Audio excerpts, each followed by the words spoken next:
ಸಾಮಾನ್ಯ ಜ್ಞಾನ. ವಿಶ್ವ ಹುಲಿ ಸಂರಕ್ಷಣಾ ದಿನವನ್ನು ಎಂದು ಆಚರಿಸುತ್ತಾರೆ?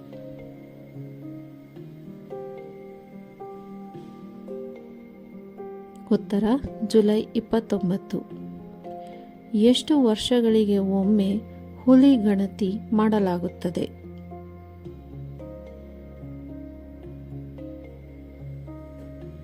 ಉತ್ತರ 4 ವರ್ಷ. 2022 ಇಂದ ಈಚೆಗೆ ಹುಲಿಗಳ ಸಂಖ್ಯೆ ಎಷ್ಟು ಇದೆ?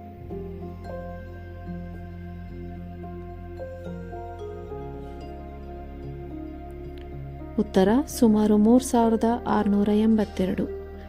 ಹೆಚ್ಚು ಹುಲಿಗಳು ಇರುವ ರಾಜ್ಯ ಯಾವುದು?